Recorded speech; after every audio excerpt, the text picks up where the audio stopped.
Muy bien, amigos contraculturales. Esta tarde vamos a hablar sobre un tema histórico importante para el Perú, ¿no? El título de esta entrevista es El Oncenio de Leguía. Y para conocer sobre este tema nos va a ilustrar el historiador Jorge Arroyo, que está en línea y a quien le agradecemos y le damos la bienvenida. Muy buenas tardes, maestro Arroyo. A los oyentes, de tu programa Contracultura. Un gusto nuevamente estar aquí con ustedes. Bien, maestro, muchísimas gracias por brindarnos el apoyo que siempre nos da. Y hoy queremos hablar sobre el oncenio de Leguía, ¿no? Esta etapa que tiene mucho de oscuridad, que poco a poco ha ido siendo, me atrevo a decir, olvidada, ¿no? Por los más, pero que ustedes los historiadores siempre tienen presente, ¿no? Y usted nos va a ilustrar sobre este hecho histórico. Le solicitamos nos ubique en tiempo-espacio para saber cuál era ese contexto mundial y nacional en la época en que Leguía llegó a ser presidente del Perú. Bueno, hablar del oncenio, Jorge, es hablar del gobierno más largo que ha tenido la historia de nuestro país. Por algo lleva ese nombre de oncenio. Entonces, ya respondiendo a lo que tú preguntas, habría que recordar primero de que Leguía ocupaba la presidencia del país por segunda vez. Él había sido presidente del Perú en 1904 de 1908 a 1912 como miembro del Partido Civil.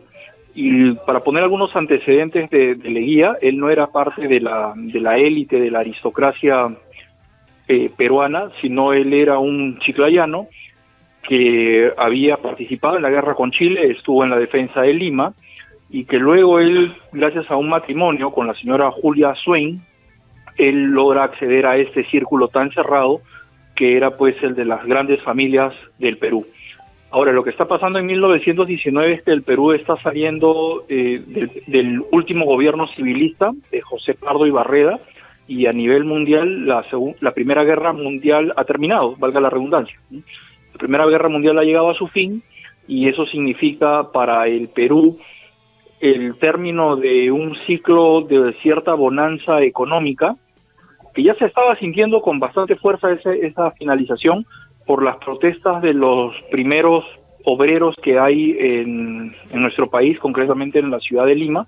Hay muchas protestas, como por ejemplo el tema que más se peleaba o se luchaba en esa época era las 8 horas de trabajo.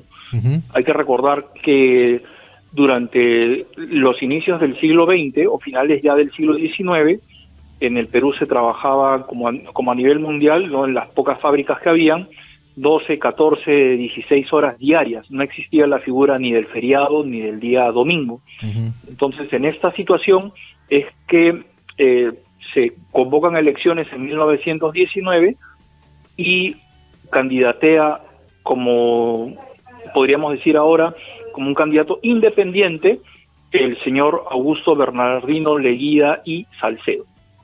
Uh-huh. Bien. Ese es más o menos el contexto. El contexto, ¿no?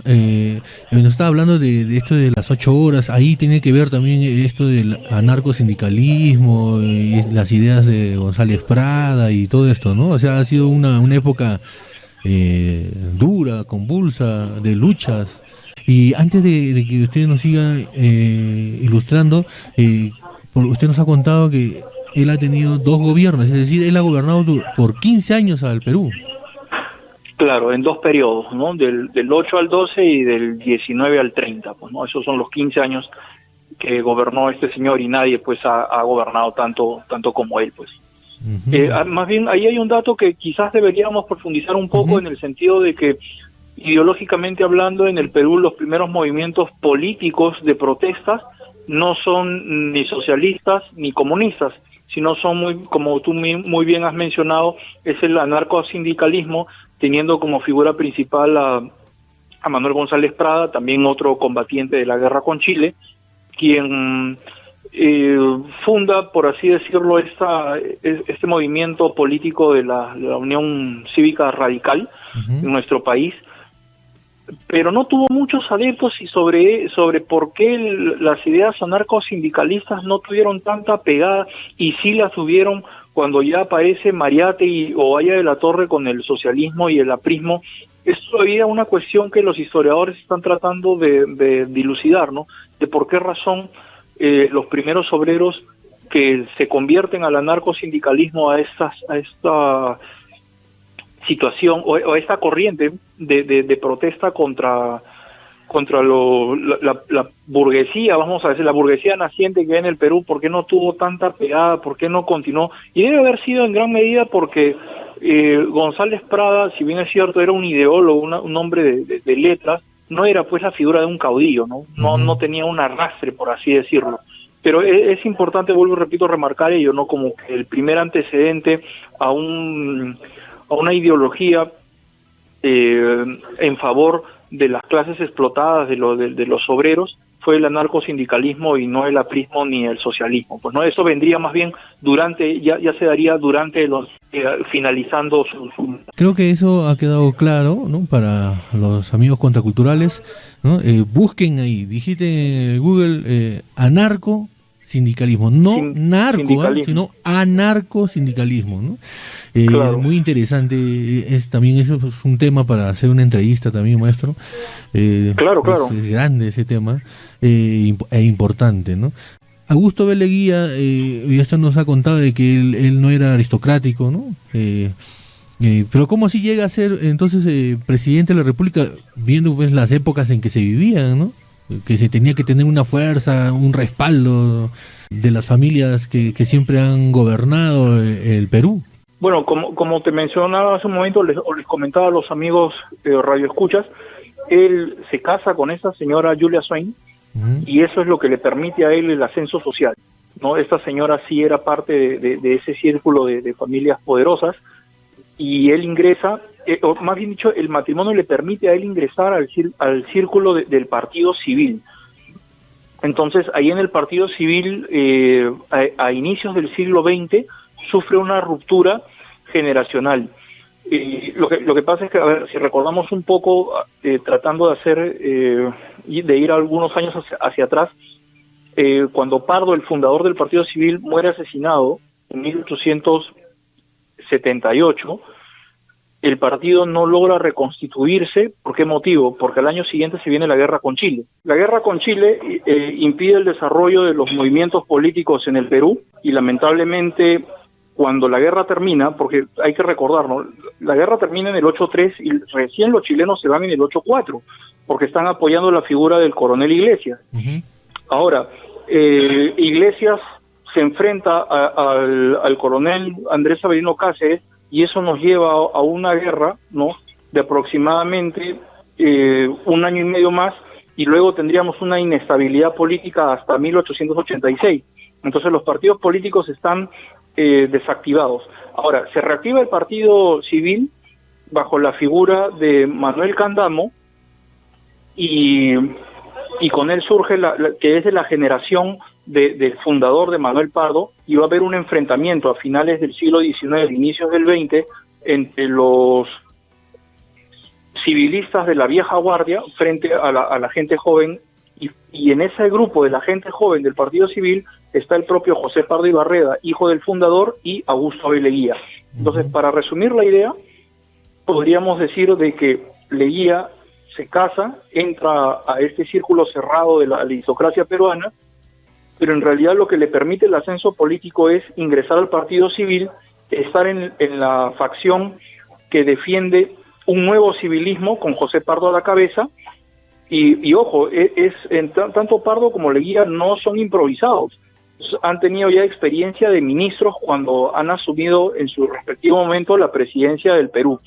Entonces todo ello, ¿no?, nos habla de un hombre que, por un lado, ingresa a la arena política, pero después, cuando él se va en 1912, él se va primero a Inglaterra y luego a Estados Unidos, y ahí él entra a una serie de negocios, ¿no?, que le permiten establecer relaciones económicas con grupos de poder que luego él las traería durante el gobierno del oncenio. Maestro, ¿cómo fue el gobierno de Leguía, ¿no? O sea, el oncenio. Se dice que fue corrupto, otros dicen que fue el mejor gobierno, otros dicen que fue hubo maltratos hacia la prensa, es decir, hubo una serie de actos y que han ensombrecido ese gobierno, ¿no? Y también por otro lado hay una frase que él dice, ¿no? No firmo, ¿no? Es decir, en su gobierno ha habido intentonas de derrocarlo, también A ha ver, pasado guerras. a ver, es una pregunta bastante amplia, ¿no? Y esa frase de no firmo, Ujú, él la dice el 29 de mayo de 1908 o 9, no recuerdo exactamente el año, pero es en su primer gobierno cuando ujú. él intentan hacerle un golpe de Estado, los pierolistas. Entonces le hacen esta intentona, lo obligan a firmar la renuncia y ahí es donde él pronuncia no firmo, y por eso es que durante el oncenio, este día, 29 de mayo, es supuestamente debía ser reconocido como el Día de la Dignidad Nacional, ¿no? Porque un presidente de la República estaba defendiendo su investidura como tal frente a los ataques de estos grupos, vamos a decir así, golpistas, ¿no? Que eran los pierolistas.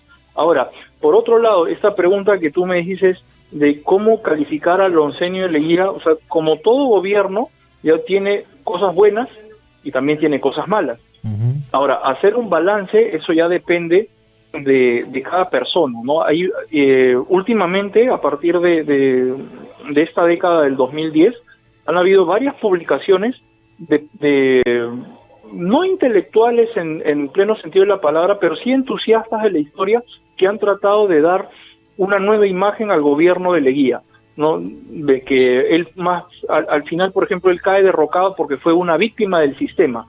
Pero, sin embargo, hay otros, sí, intelectuales, como por ejemplo Pedro Planas tiene un libro que se llama La República Autocrática, de 1994. En ese libro Planas se nota, ¿no?, que él lo que hace es condenar todas y cada una de las acciones del gobierno de abuso de Leguía. Ahora, sí hubo represión porque fue una dictadura, ¿no? Y aquí hay una gran diferencia con el gobierno de Alberto Fujimori, ¿no? Porque generalmente se les compara a ambos gobiernos por lo largo que fueron. Fujimori gana las elecciones en el 90 y él da un golpe de Estado, el famoso autogolpe del 5 de abril Ujú. del 92. A diferencia de Augusto Leguía, que él gana las elecciones de 1919 en mayo, pero tiene un temor. El temor es que el Congreso no le reconozca su triunfo. ¿Y por qué él tiene ese temor? Porque antiguamente las elecciones no se celebraban como ahora, ¿no? Ahora hablamos de elecciones generales en las cuales eliges al presidente de la República, a los vicepresidentes y congresistas. Antes el Congreso se elegía por tercios y se renovaba cada 2 años. Entonces, al producirse las elecciones del 19, Leguía no tiene mayoría en el Congreso y la mayoría son sus enemigos del Partido Civil. Entonces, ante ese temor, Leguía da el golpe de Estado del 4 de julio de 1919 e inicia una dictadura.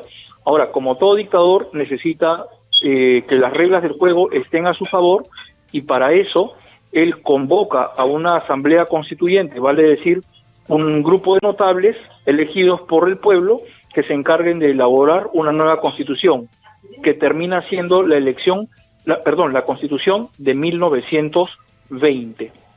Entonces, a partir de eso, Leguía inicia una serie de atropellos, ¿no?, contra cualquier opositor. Terminaron deportados José Carlos Mariátegui, Víctor Raúl Aya de la Torre, uno de los Miro Quesada, el Comercio y la Prensa, que eran los diarios más influyentes, estuvieron constantemente amenazados. El quehacer político quedó reducido a antileguistas versus leguistas. No había pie a que los políticos pudiesen por ahí mostrarse como una oposición, y para darnos cuenta del fuerte autoritarismo de Leguía, un dato curioso: en 1924 Leguía debería haberse ido, ¿no? Convoca elecciones y uno de sus ministros y familiar, ¿no?, Germán Leguía, más conocido como el Tigre, ¿no?, que iba a ser el sucesor de Leguía, termina siendo deportado. ¿Por qué razón? Porque Leguía cree que él es el único que puede gobernar y que puede engrandecer al país. Ahora, si hacemos un balance de lo que fue las obras de Leguía, estas se hicieron con capital estadounidense, ¿no? La banca decide invertir más de $1.000 millones aquí en Perú, y él empieza una modernización, por ejemplo, de Lima, ¿no? Lima no tenía agua potable, ¿no? No habían pistas, habían autos, pero no habían pistas. Y todo esto porque en el gobierno de Leguía se celebra el primer centenario de la República, ¿no? Tanto la proclamación del 21 como el recuerdo de la batalla de Ayacucho en 1924. Entonces había que embellecer la ciudad y Leguía se encarga de hacer eso. Uh-huh. Interesante, maestro. ¿Y hubo guerras en la época en que del oncenio?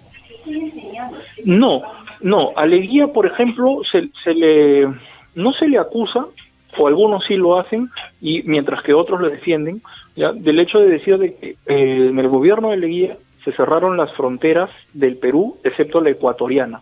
Que en 1922 Leguía cierra la frontera con Colombia y cede el departamento de Leticia, pero ojo, eso se dice, como dice esa frase muy famosa, entre gallos y medianoche, se firmó el Tratado Salomón Lozano y recién se dio a conocer 5 años después, en 1927. Esto generó el enfrentamiento que luego en el año 32 y 33 el Perú tendría con Colombia por el asunto de Leticia, en el cual Sánchez Cerro, el presidente del Perú, Luis Miguel Sánchez Cerro, termina siendo asesinado por una prista en el momento en que estaba pasando lista a las tropas que iban a ir a pelear el oriente peruano, no, con esta misión de recuperar el departamento de Leticia. Y el otro problema limítrofe que resuelve Leguía, que lo hace bajo la promesa electoral de que va a recuperar las provincias cautivas, ¿no?, de Tacna y Arica, que estaban en poder chileno desde la firma del Tratado de Ancón en 1883. Entonces Leguía, ¿qué es lo que hace con la firma del Tratado de Lima de agosto? Porque estamos cerca de celebrar la reincorporación de Tacna al territorio nacional, ¿no? Lo que hace Leguía es Tacna para el Perú y Arica queda para Chile. Pero eso es de pronto el dato genérico, ¿no? Porque Chile estaba obligado a construir y a ceder un muelle, ¿no?, en Arica para que el Perú pudiese tener una salida soberana, y todo eso nunca se ejecutó esa parte del Tratado de Lima, ¿no? Y hubo una fuerte polémica en los años 90 ya durante el gobierno de Alberto Fujimori, ¿no? Y mira, recién hemos cerrado pues fronteras con este veredicto de La Haya en el gobierno de Ollanta Humala. Entonces, guerras propiamente no hubieron, pero sí hubieron estos conflictos limítrofes. Y dato curioso, ¿no?, en el primer gobierno de Leguía es que nosotros perdemos la parte que ahora tiene el lago Titicaca, que tiene Bolivia, ¿no? Hasta el primer gobierno de Leguía, todo el lago Titicaca era peruano, ¿no? Pero se firma este tratado, ¿no?, con el gobierno boliviano, ¿no? Entonces se cede pues la parte que ellos ahora controlan, ¿no? Entonces es un gobierno que por otro lado también tiene muchas intentonas por parte de algunos montoneros, ¿no?, de querer derrocar a Leguía, pero Leguía pues tiene el control tanto del ejército, de la marina y de la policía, pues, ¿no?, lo cual hacía difícil que pudiese ser derrocado. Uh-huh. Qué dato tan bueno el del lago Titicaca. En su gobierno, en el oncenio, él hizo varias transformaciones, ¿no? Por lo que usted nos está diciendo, el periodo que fuera la celebración del primer centenario de la independencia, se modernizó la capital, e incluso se crea la primera, ¿cómo le diríamos esto? Se me fue el nombre, Santa Beatriz, ¿no? Se crea Santa Beatriz. La urbanización de Santa Beatriz, claro, él lo hace, sí, él moderna, ¿no? Porque él lo hace mirando el modelo de las urbanizaciones de Estados Unidos. Así es, y por eso que Santa Beatriz antigua, ¿no?, porque ahora ya está llena de edificios, dicho sea de paso, bueno, es también en mi barrio. Muy lamentables. Antes, cuando uno caminaba por ahí, pues veía unas casonas tremendas, hermosas, ¿no? Que tenían patio afuera, Muy bonito casas, pero ahora puro edificio, ¿no?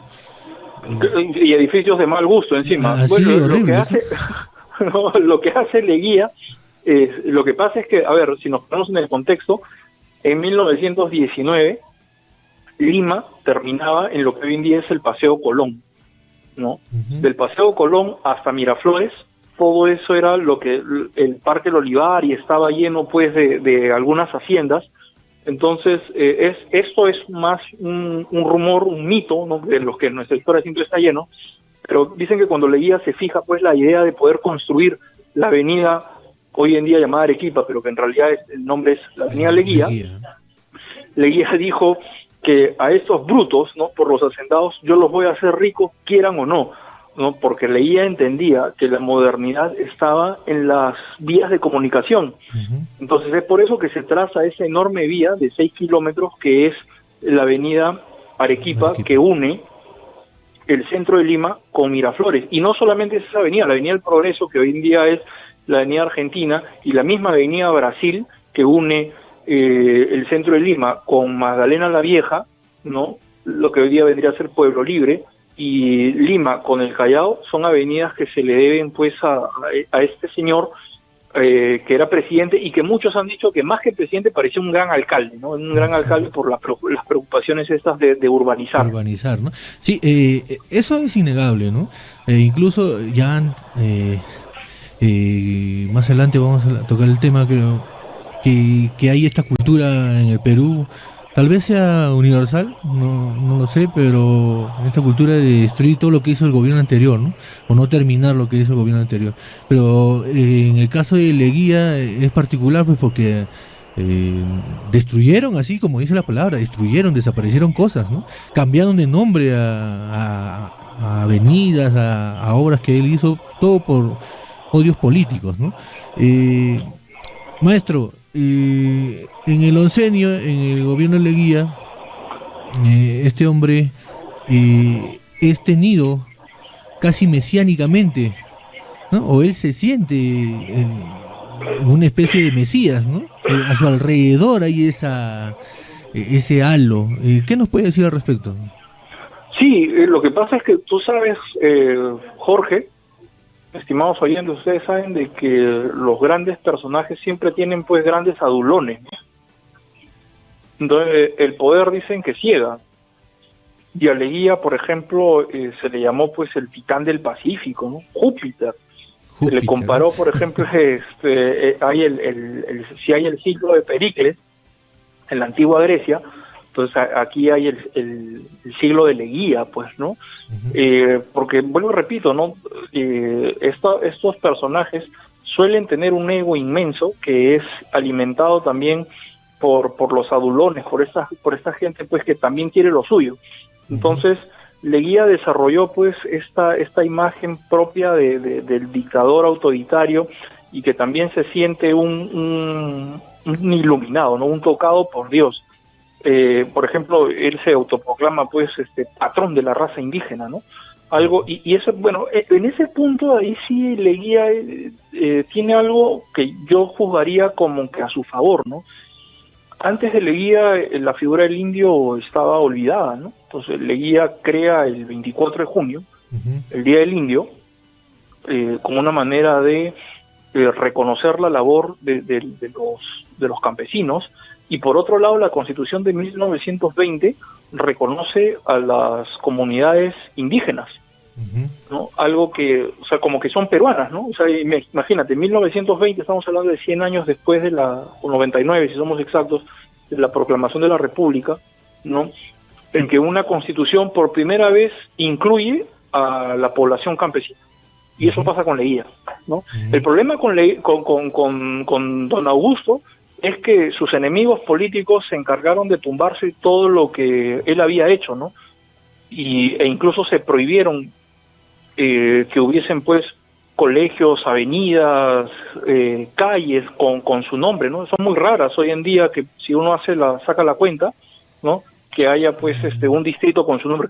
Creo que en Lambayeque, allá en Chiclayo, hay un distrito que se llama Leguía, ¿no? Pero no hay, como te repito, ¿no?, una forma de perpetuar su imagen, por medio del nombre de avenidas, calles, Plazas, colegios, promociones, ¿no? y qué sé, plazas, ¿no? Qué sé yo.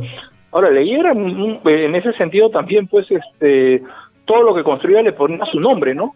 Ujú. A todo, o el nombre de sus familiares, ¿no? Entonces, ese es el problema con estas figuras que se logran desarrollar, pues, un ego inmenso, Algo y que tienen, pues, narcisista, como ¿no? siempre, claro, que tienen como siempre, pues, como te digo, a sus adulones detrás de ellos, ¿no? Su corte de sobones. Sí, pero eso, por ejemplo, yo siempre comparo el gobierno de Leguía con el gobierno de Fujimori, ¿no? Hay muchas similitudes también, el tiempo y todo esto, pero también ha pasado lo mismo, creo yo, con Fujimori, porque realmente no sé cómo se haría ese tipo de trabajo para propagandístico, para hacer mesiánico a Leguía, ¿no?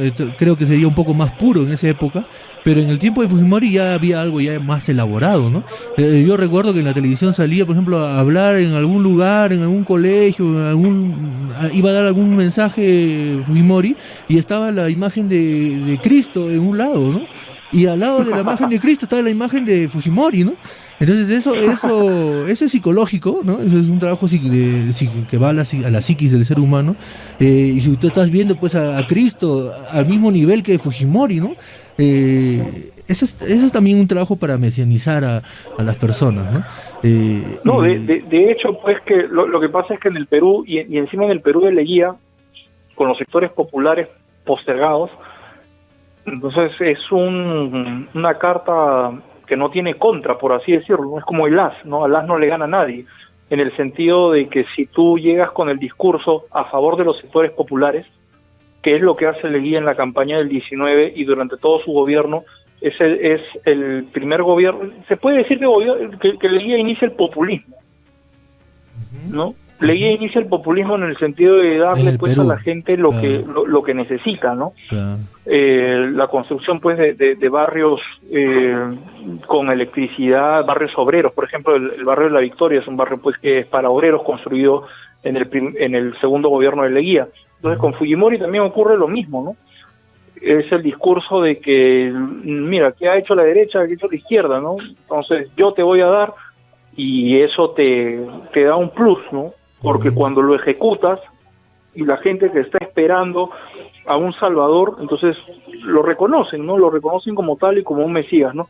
En ese sentido, Fujimori y Leguía son cortados con la misma tijera, no hechos con el mismo molde, en el sentido de que trabajan muy bien el populismo, ¿no? Darle o incorporar a los sectores populares dándoles ciertos beneficios, pero no en una relación simétrica, ¿no? Sino es el Estado el que le da esa mirada paternalista, pues, que hasta ahora Claro. nos acompaña. Claro, sí, pues cómo se ha trastocado esto de la voz del pueblo es la voz de Dios, ¿no? Se ha trastocado, se ha utilizado contra el pueblo prácticamente, porque ya no tienes voz, pues, ¿no? Esa voz no es tuya.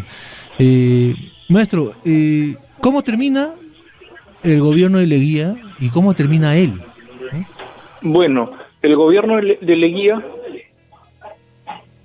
el gobierno de Leguía ya, termina por causas económicas ajenas a él, porque tiene que ver con la caída de la bolsa de valores de Nueva York en octubre de 1929. Y es el efecto bola de nieve, ¿no?